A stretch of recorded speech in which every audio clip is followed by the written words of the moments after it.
There's 25 unique weapons, armor sets, and powers that you can get during the Dark Brotherhood questline, but many of them are missable. And some of the gear is also leveled. This means that if you do the quest too early, you'll actually end up getting the weaker version of those weapons. So before you start the Dark Brotherhood questline, let's quickly go over all the unique gear that you can miss and compare the best leveled versions of each item so you don't miss them in your playthrough. Now some of these items will be obvious, but others I can guarantee you've probably already missed. So starting out, we need to join the Dark Brotherhood, which can be done at level 1. And to do this, we must assassinate an innocent target. This can be done early on by going to the northwest of the map, where you'll find the town of Cheydinhal. And north of this city, if you climb up to the east from Lake Arius, you will find a campsite called the Walker Camp. It's just here on the map. Once you arrive, you'll find 2 NPCs here,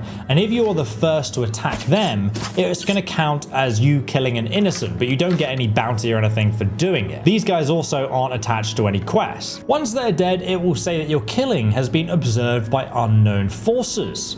And now we can either rent a room or we can sleep in this nearby campsite bed, and we'll be visited by Lucien Lahance of the Dark Brotherhood. Lucien will give us the unique Blade of Woe, and this is the unenchanted version of the Blade of Woe. Its damage is the same no matter what level your character is when you get it, but the damage does scale with your agility and blade skill. And now we must complete the quest that he just gave us, A Knife in the Dark.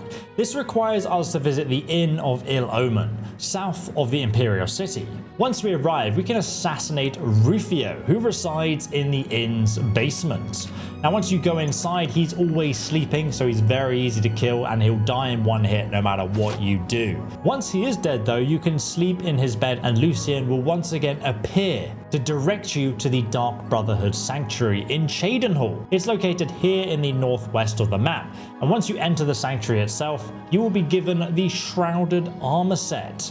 This armor set has a hood and a body. It's a 2-part set. The Shrouded armor set's enchantments are also not level. This means that no matter what level you are when you obtain it, it will still have the same enchantments that boost your sneak, marksman, blade, acrobatics, and illusion skill by 10 points in total. And the armor rating of this set will also be the same, but it does scale off your light armor skill. Once you gain access to the Dark Brotherhood Sanctuary, make sure that you don't miss all of these missable unique items sold by the Khajiit merchant here called Mirajdar. The good news is that none of these items are leveled, so you can grab them at level 1 without getting the weaker version of them. Firstly, we have the Eye of Sithis, which gives you detect life for 30 feet around you. So now you can see enemies through walls, making it easier to sneak around them. And also, for some reason, the Khajiit has a terrible merchanting skill, so you can actually reduce the price by haggling with him quite significantly. Secondly, we can pick up the Hands of Midnight,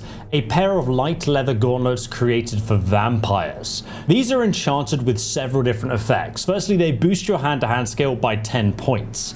They give you 10% Chameleon, which basically makes you visually invisible and harder to detect. They also give a 10% resistance to normal weapons, which makes you much more survivable, and 30 points of sun damage. However, the 30 points of sun damage makes you even weaker in the sunlight if you're a vampire, causing you to burn up. So take care to wear the Hands of Midnight at midnight only. Now these gauntlets are worth around 5,000 gold, so if you want to get them early for yourself, make sure you check out my unlimited gold farming guide, which I'll link below. The Bow of Infernal Frost is a unique bow that deals 10 fire and 10 frost damage on hit, and that gives you well over 20 damage a hit at level 1, making it one of the most powerful bows in the game. The Perdition's Wrath is the earliest location in the game you can buy a Dwarven Battle Axe. It has a damage of 19, which scales with your strength and blunt skill, making it fantastic for two-handed characters. The Battle Axe's enchantment deals 20 fire damage in a 50-foot radius around you,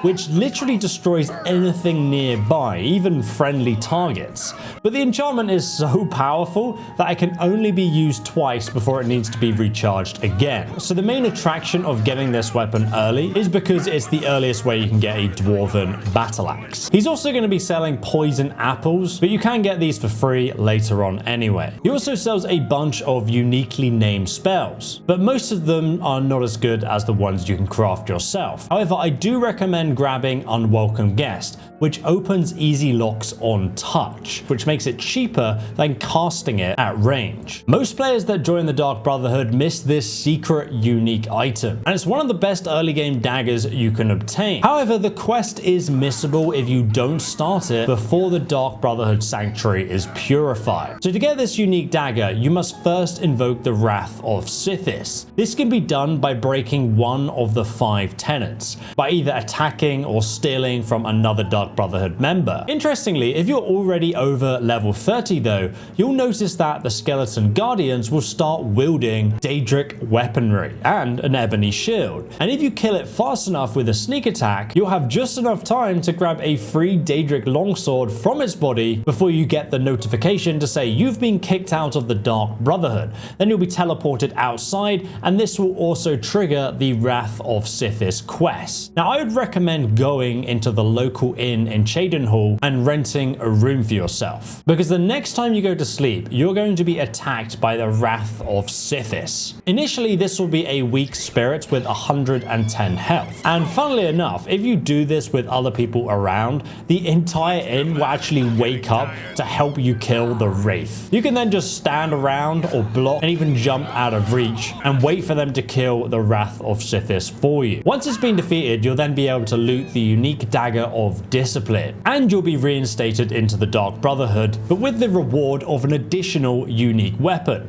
And the Dagger of Discipline is enchanted to drain the target's health by 15 points over 6 seconds, which is incredibly powerful to have at level 1. It's also not a leveled weapon, so it will be this powerful no matter when you grab it for yourself. But if you also search the Wraith a second time, you'll actually discover the new merch, which has some pretty cool Elder Scrolls inspired memes for you to enjoy on a t-shirt or a mug. So the next time you spill your mug, you'll know that this Khajiit was definitely innocent of his crimes. You can check out the merch store for yourself, linked below. Next though, we can continue the Dark Brotherhood questline by returning to the Sanctuary and speaking with Vicente Valtieri. Please do not let my appearance unnerve you. You can easily reach 83% magic resistance by completing the first Dark Brotherhood quest after level 30. During the quest A Watery Grave, you'll be sent to the Imperial City waterfront district to assassinate the pirate captain, whose ship is heavily guarded. But you can easily sneak on as a stowaway by entering the nearby wooden crates being packed onto the ship. Work your way into the captain's room to assassinate him, and don't forget to loot his chest for some leveled gold before you leave. Now, it doesn't matter how you complete this quest, whether you do it stealthily or not,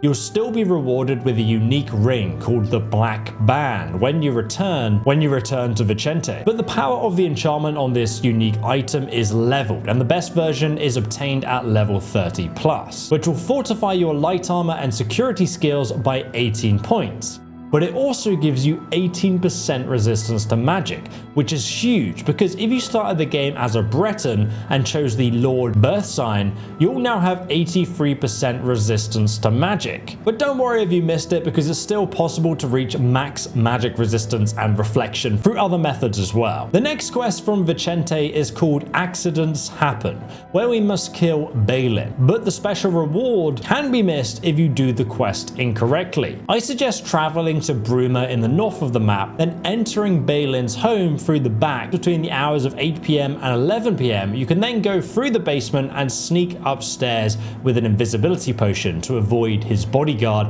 who you can't kill if you want to get the reward. If you go through his bedroom, you'll find a secret panel that you can move to loosen the fastenings on the boar's head, and Balin will then get killed from the falling boar head. And then you can chug another invisibility potion to make a stealthy exit. This will net you with the special reward for this quest, which is a unique level dagger called Sufferthorn. The base damage of the dagger does not increase no matter what level you are when you get it, but the enchantment is going to be more powerful the higher level your character is. So at level 30+, it's going to drain the target's health for 35 points, and it will also drain their strength by 20. You can also use it 69 times before it needs to be recharged. This makes Sufferthorn one of the best daggers in Oblivion Remastered. The next quest from Vicente is scheduled for execution. To do this quest, we need to find and kill Valen Dreth, our old cellmate. However, if you infiltrate the Imperial sewer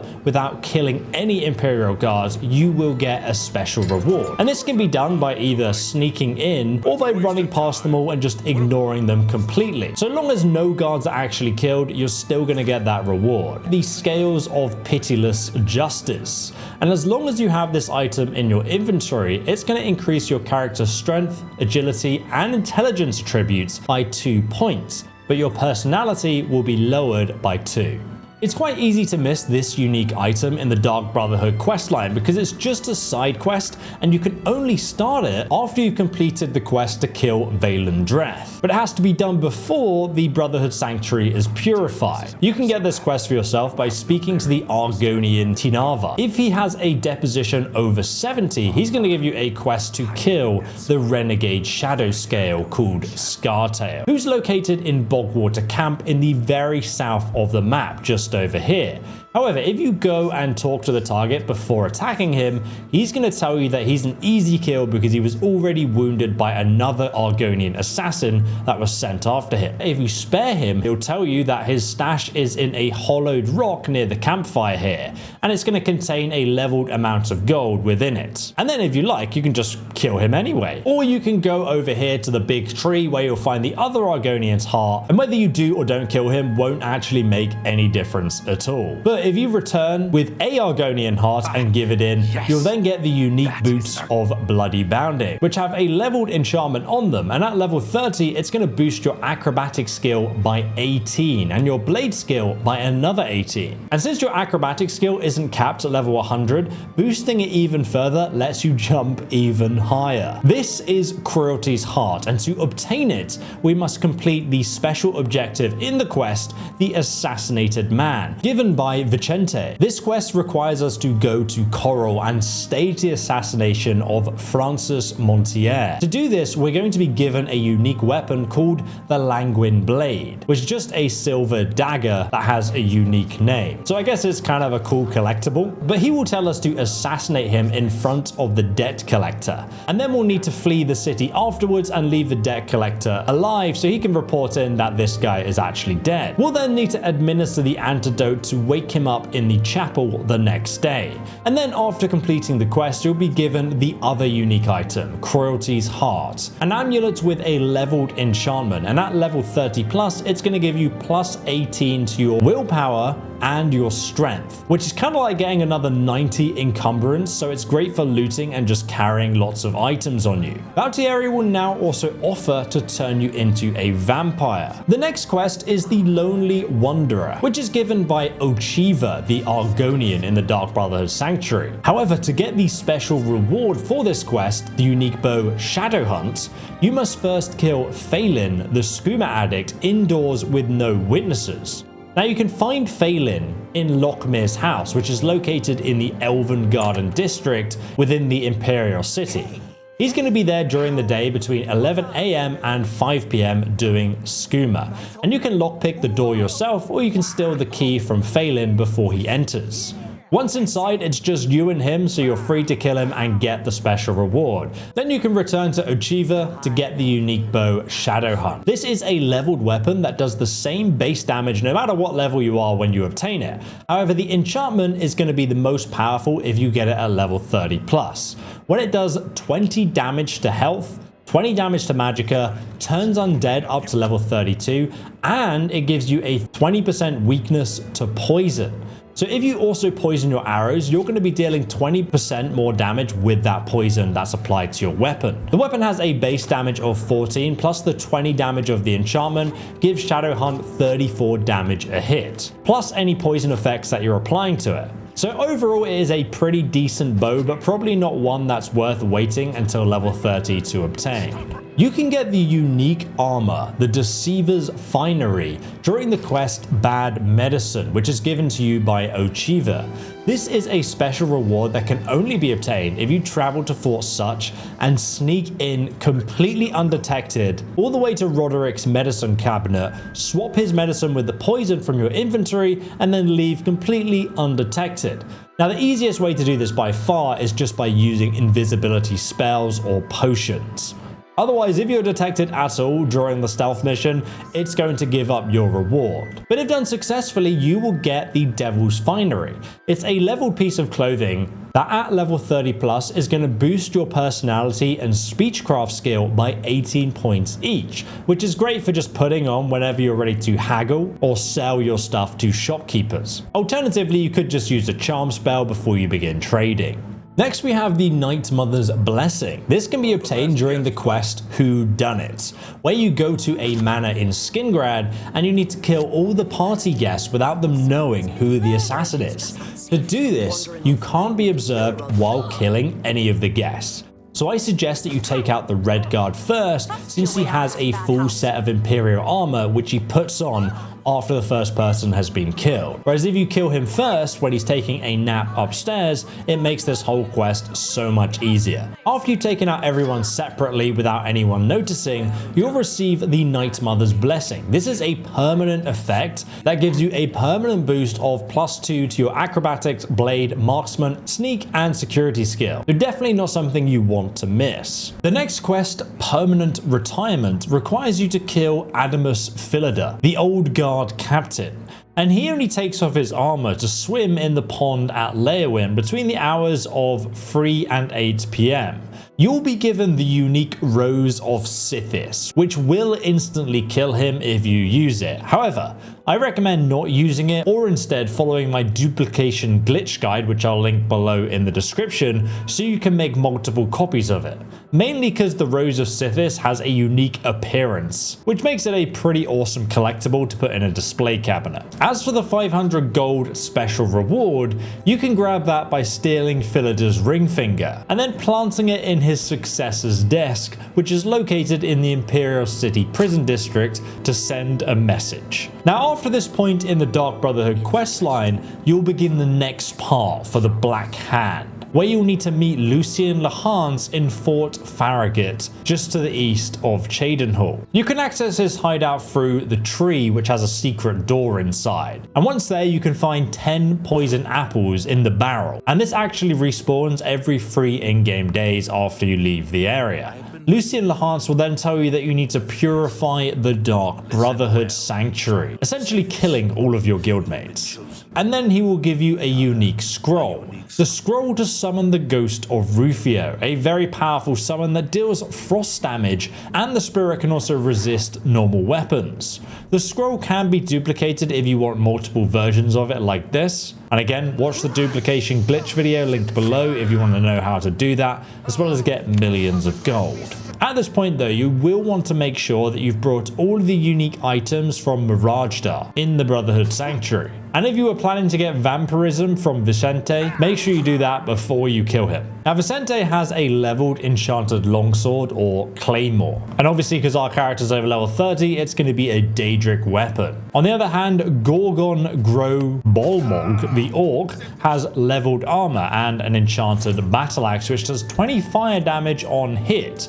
Obviously, if you're over level 20 plus, it's also going to be a full set of Daedric armor and weapons, apart from the helmet. Tinava will have a leveled short sword, and if you loot her chest after killing her, which you can use her key found on her body to do, you'll then find some enchanted arrows and jewelry. You can actually get a key from each member of the Brotherhood that can be used to open their chest. And in total, I ended up with 10 enchanted items just from looting them and all their equipment. Ochiva is going to have a Daedric dagger, and finally, the Skeleton Guardian, if you killed him earlier like I told you to, well, he'll actually respawn with a leveled two-handed longsword. So after purifying the Dark Brotherhood Sanctuary in Cheydinhal, Lucien Lahance will then reward you with a unique horse called Shadowmere. Shadowmere has several secret features that not many people know about. Firstly, the horse has 500 health and deals 20 damage in melee combat, making it more powerful than most weapons, especially early on in the game. If you ride Shadowmere off a cliff, she will tank the full damage for you instead of you taking any damage. And then when her health reaches 0, she will fall unconscious. And at this point, you can actually, weirdly, loot her. Shadowmere counts as an unlimited storage chest that never resets and has no carry weight capacity, so you can actually store anything you want inside of her and then just kill her again to access it all. Obviously, she is invincible, so she will just be unconscious and then wake up again a few seconds later. But interestingly, if you actually store potions inside of her, she'll actually drink them during combat to buff herself. And while Shadowmere is the fastest horse in the game, she can still get bugged by casting custom spells that fortify her speed to make her move even faster, which is a hell of a lot of fun. Also, if you get the Steel Cataclysm, Elven, or Order armor for horses, it's going to increase her health to over 750, making her one of the strongest creatures in the entire game. You can check out my other guide on how to get that linked below. And if you ever abandon Shadowmere, you can find her back at Fort Farragut or stabled outside the city you're currently visiting. In fact, if you turn up the difficulty to master level, Shadowmere can be used as a training bag to level up all your combat skills without her becoming aggressive. She will still go unconscious, but you can just wait an hour for her health to refill. Now, the next set of quests in the Dark Brotherhood are for the Black Hand, and they involve some dead drop mini quests that require you to assassinate several different targets, and you'll get rewarded in gold for each target you assassinate. Some of these targets have leveled enchanted bows and melee weapons that you can loot after taking them down, but none of them are unique though. But after the quest to assassinate the Draconis family, you will find several gravestones that appear at Applewatch, a farm near Bruma, after you've completed that quest. You can actually pick up Celia's unique steel longsword here, but there's nothing special about it beyond its unique name. You can get 2 sets of the Black Hand armor early on in Oblivion Remastered at these 2 locations. The first location we can go to is north of the Imperial City in Bruma. Just make a left and head down the alleyway here, past all the wooden shacks to Jagasta's home. Once you're inside, just head straight downstairs and then go right. In the corner, you're going to see a secret wine barrel, which is actually a hidden chest. Unfortunately, it has a very hard lock on it. I recommend watching my security skill guide video where I show you how you can unlock any lock at any level. But if you can't be bothered, use the alternative method, which is just to turn around and loot everything out of this desk here, and then duplicate your lockpicks. And now we have 200 lockpicks, and now we have 400 lockpicks. Great, now we can go back to the barrel and we can just spam the auto attempt on the lock until it eventually opens. And there's a guide on how to use the duplication glitch for yourself linked below. You can actually obtain another Black Hand set in Leowin on the very south side of the map. And here you'll find a house in the corner that's owned by Alval Unvanny. After unlocking the hard lock on the door, you can just go into the house, go straight upstairs, and then jump on his bed, and you'll find a secret vault behind the painting that's hanging above his bed. Once unlocked, you'll obtain another set of the Black Hand robes. And each part of this armor set has its own enchantment. In total, it fortifies the following skills by 15 points: Sneak, Marksman, Blade, Illusion, and Spellcraft. However, the robes themselves provide no armor value at all. After you finish the Dead Drop questline, you'll then become a member of the Black Hand and receive your own Black Hand robe set anyway. And then finally, at the end of the Dark Brotherhood questline, you can obtain a more powerful version of the Blade of Woe, depending on the level of your character once again. This happens during the quest Honor Thy Mother. You'll enter the crypt of the Night Mother and speak to her, and after this scene you'll be gifted with the Enchanted Blade of Woe, a unique ebony dagger with a leveled enchantment, and at level 30 plus it's going to demoralize enemies up to level 10, which is kind of useless, but it's also going to drain their health willpower, and magicka by 35 points on hit. This gives you 43 damage a hit, making this one of the best unique daggers in Oblivion Remastered. But there are better ones. You can easily make your own custom enchanted weapon that deals over 12,000 damage if you check out this next video here. And once you finish the Dark Brotherhood questline, you can then return to the lucky old lady statue in Breville once a week to listen to her before taking the information back to Cheydinhal Sanctuary, where you'll be given 200 gold a week for this task. You can also get access to a new merchant in the sanctuary who sells the same spells as the Khajiit before her, and you can sell her stolen goods as well. Since she likes you and has a very low merchanting skill, she's actually one of the best fencers in the game to get the best prices on stolen goods. You also get access to the assassin followers, either the normal assassin who has a leveled short sword, or the Imperial Archer who uses an iron bow and arrows but carries several leveled enchanted arrows which do 65 fire or frost damage a hit. Both assassins won't care if you attack other people, and you can also tell them to follow you, wait, or follow and remain hidden to make them almost undetectable by other enemies when you're trying to stealth around or just naturally exploring. They also level up with your character, but they're 2 levels lower than you are. Overall, they're some of the best followers in the game. Leave a like before you leave, and I shall see you in the next guide video.